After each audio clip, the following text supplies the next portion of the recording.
Hello and welcome. I've been moving house and it's been super fun, not really, but what I wanted to do is actually show off something really cool in this house that's going to allow me to do, and I'm re-recording this section of the video a week later, and you might be able to tell because of the haircut, because the first part of this was filmed out of focus. On the list of mistakes I make way too often. But anyway, so we've just set up this front room, very excited. I'm not going to do a house tour or anything, but what I wanted to show you is all the way behind me back here. So come on, let's go have a look. All right, in we go. This is what I'm dubbing Del Toro's Den, okay? Now I'm going to splice in some footage from the second half of my recording, but for right now, let's come inside and have a look. So here we have the beautiful table I was playing on before. It's not set up right now, but you can see I've packed away a bunch of games. It's a whole bunch of artwork I'd like to put on the walls. And I'm really excited for what this room will eventually become. We're almost there, actually. As you can see here, here's the leaf, which you can put up and down for guests. There's plenty of room for the table to be on either side, and it's going to make recording nice and easy. Now I'm going to let Past Joel pop in here. A little bit of it will be out of focus. The other half will be in focus, so apologies for that. But Past Joel's going to go through some of the games that I have and what my plans are for the future. Anyway, very excited that the move's almost done. Oh, very tired too. Right, take it away, future Joel, Past Joel, Past Joel. So, I will talk about the obstruction here in a moment, but for visual purposes, we've put the leaf out. And welcome to what I'm dubbing Del Toro's Den, which will be a board game room. Ooh, I've been unpacking my games, and instead of putting them away, I'm like, well, why don't I make them look real pretty and talk about them, talk about why I got them, how I feel about them, and what I plan to do in the future. So over a decade ago, I used to co-run a wargaming club. It's called All Sixes, and we played Warhammer Fantasy. We participated in the Victorian tournament scene here in Australia, and hosted our own tournaments as well. We did quite well, we were quite good players.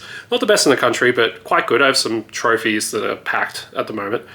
But eventually, we were getting older, the club sort of dissipated, and I mean, I still wanted to paint, but I didn't want to keep investing in like expensive wargaming models. We can see some of my armies here. One of the tubs is my Empire army for Warhammer Fantasy, and then the other one is my Vampire Counts army. They're basically fully painted, they're lovely. You can find pictures of those on my Instagram. Not all of the models, but most of them. We even have some old, they're boxed up, but old terrain boxes and stuff like that.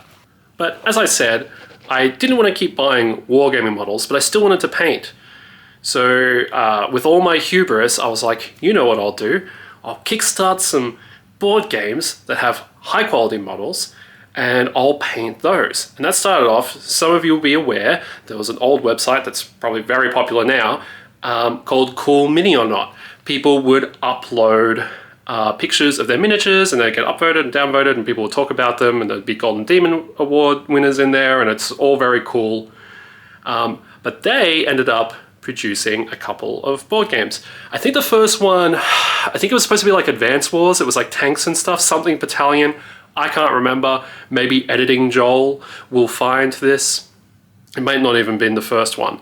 But one of the first ones they did was a game called Zombicide.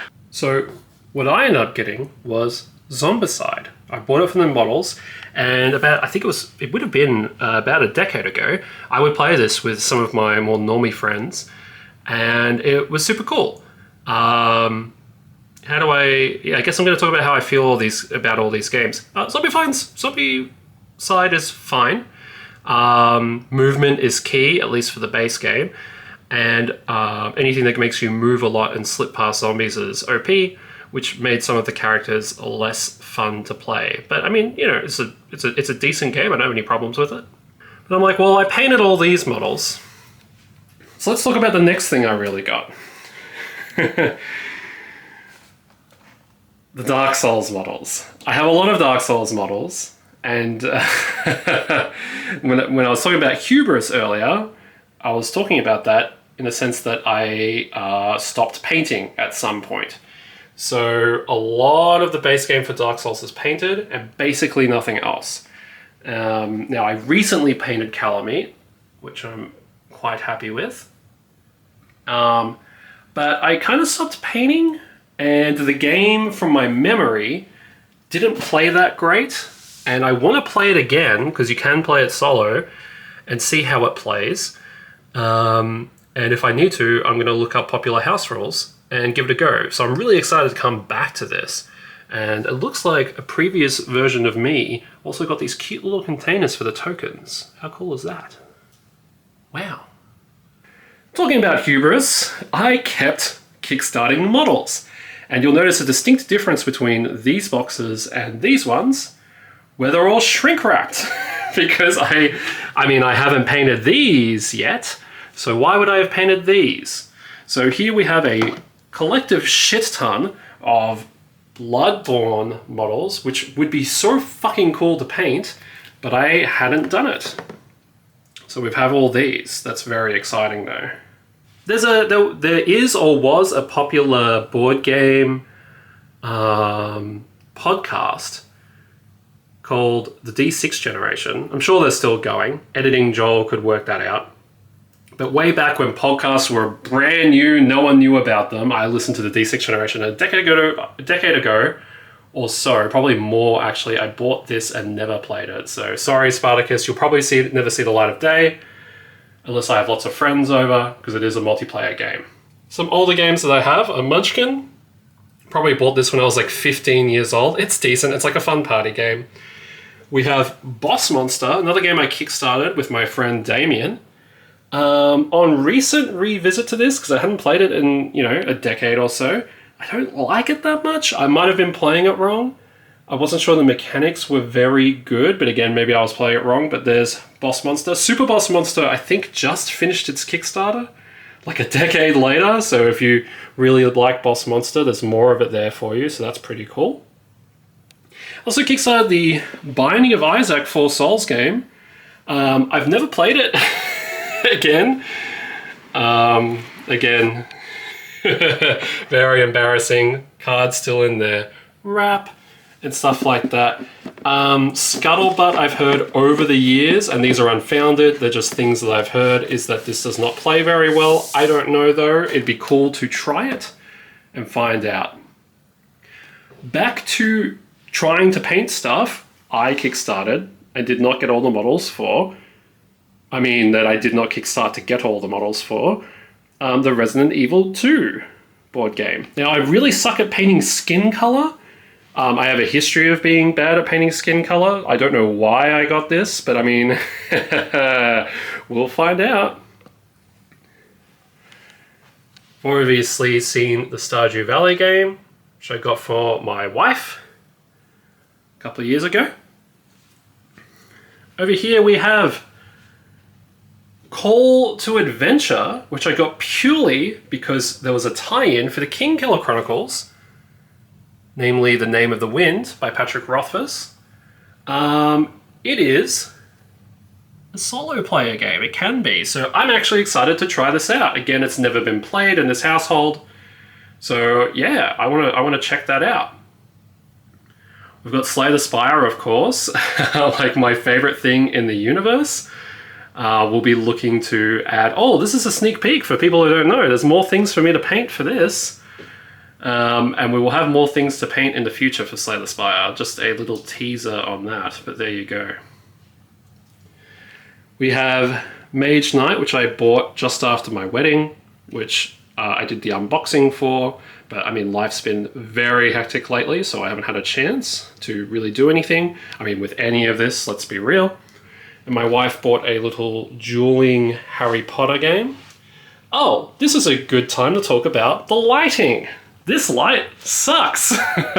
But you'll notice I've got 2 lamps in the corner, and hopefully I can get nice light in the room without any glare. That's the goal, but I'll be working on that. Speaking of the room, we also have a bunch of art that I didn't really get to have up at the other house, and plenty of wall space. So this is going to be a very cute room, in my opinion, when it's done. And it's going to be like my little board game studio. Now this leaf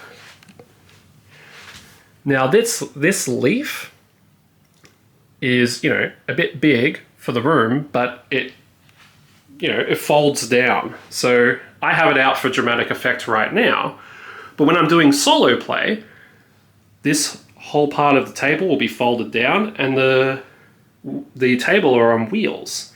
So I can wheel this into the center of the room. I'll try to get a bit of a shot to see how much of the room it takes up, but I can roll it around as much as I want. It's not even up against the wall at the moment, actually. There's still space. How much space have we got here? Yeah, still a decent amount of space. And then when I have friends over, which I'm hoping to do for board games, I can just pop the leaf up and we can have people sitting on that side and people sitting on this side, or maybe even on the end. And that's going to be fantastic. So I'm very excited for what this room can become. So that's an update on like a board game room, which I've never had before. I'm sort of being exposed to the world of solo player games. I mean, I actually owned several of them. I mean, Call to Adventure, Dark Souls, Bloodborne, but I never really considered playing them because it was all about the models for me. And playing Slay the Spire has made me be like, wait, there's a whole world of solo board games here that I really like to try out. And now I have a perfect environment to follow that goal. So this is just a bit of an update video on what I've been doing. Moving has been hectic, very, very crazy, but we're at the tail end of it now. I don't even have internet really, to be honest. So hoping to get all that done, and yeah, I want to check out a bunch of these games, and I want to do a bunch of painting and that sort of stuff, and I'm excited for the next couple of years. I'm setting myself a little personal goal to paint within like say 2 years, something, a realistic goal where I paint all of these models. So I'm really excited to get into that. I'll see you guys later. This is super awkward. I'm waving to a camera. Bye-bye. Yay, Del Toro's Den. It's really complicated why it's named that way, but I really like it. Emily Rodda. One last little bit of bonus footage here. I want to show this room. I'm calling it the Goon Cave. It's this tiny little office, and this is not a door. This is a blind. Let's go inside. And this here is my PC room, where all of the editing magic will take place in the future.